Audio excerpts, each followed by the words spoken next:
And Ted, it's one thing to just say, hey, Patrick Mahomes and Andy Reid are really good, but it felt like in this instance that it was a little bit more than that. Yeah, the Raiders definitely had their chances to win this game, but to me, it's not the only reason why they lost, but it came down to play calling and coaching decisions, and it's something that I think Raider fans have wanted to see Antonio Pierce improve on, but the game management issues still pop up. For example, the first play I want to look at is right before the first half ends. The Raiders get the ball back with 1:50 remaining. On first down, they pass the ball. Jakobi Meyers doesn't get any yards. On second down, they decide to run the ball for some reason. And maybe it makes sense if you're trying to just run the clock out at that point. But the Chiefs had 2 timeouts.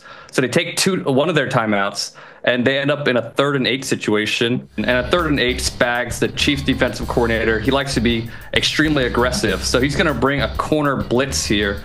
And they have an answer for it. They have Trey Tucker running a speed out. And against an all-out blitz like this, and you're overloaded, they have 4 rushers, and the Raiders have 3 blockers to that side, you have to throw hot. And it looks like Minshew's looking right at Trey Tucker. You have all this space to work with on the speed out, but for some reason he decides not to take it. He looks to the other side, he scrambles, the ball falls incomplete, and the Chiefs get the ball back with 1 timeout and 1:06 remaining, and that would be a big play because they would end up kicking a field goal there and going up 17-10.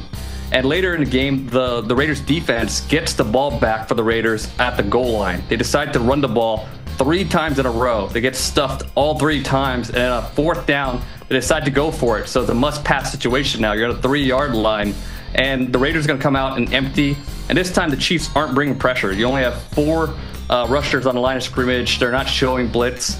And the Raiders decide to run a man-beating concept. They have a rub route here. The Chiefs are a high man usage team, but they drop out in zone. It's covered, but that's no problem because Minshew has a clean pocket. But for some reason, he decides to scramble with a clean pocket, and he gets himself into trouble, and he gets sacked. And maybe if he kept the ball, you have Brock Bowers breaking open to the top of the screen here. Maybe he finds DJ Turner on his left, and he breaks a tackle and gets to the end zone. But instead, he gets sacked. The Chiefs get the ball back, and that's a huge play in the game. And later in the game, they're still down by 7 points. They have a chance, and they're going to motion into empty on 2nd and 3. And it looks like the Chiefs have an empty check. When they see no running back in the backfield, they're going to bring the pressure because they know they can overload the Raiders' protection. So the Raiders have 3 blockers to the right. They're going to have 4 rushers. And again, when you're overloaded, you have to throw hot. So Brock Bowers is covered. Looks like Abdullah might be open on the speed out. But for some reason, they have tackle Thayer Munford playing outside at receiver, and he's actually open here. You throw him the ball, he might get the 1st down, but not the best receiver you want to go to in these situations. And again, Minshew runs, he gets sacked, and he fumbles the ball, and that pretty much ends the game. I want to ask you a question with the Gardner Minshew. It doesn't feel like the same guy who was so free-flowing and confident and just, that gunslinger that was in Indy, Jacksonville, Philly. It feels like a different guy. And from your perspective, is that a system thing, or is it just a confidence being in a very low place right now?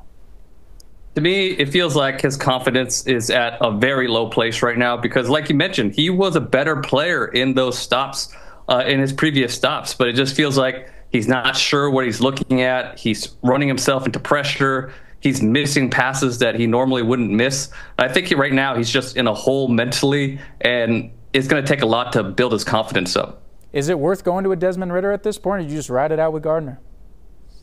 Well, it depends what you're trying to do. If you're trying to win some extra games here, maybe Ridder is an option because he could run at the very least and scramble and make some plays that way.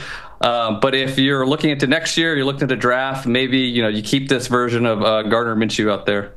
Draft talk, and we're halfway through the season. That's what every fan wants to hear.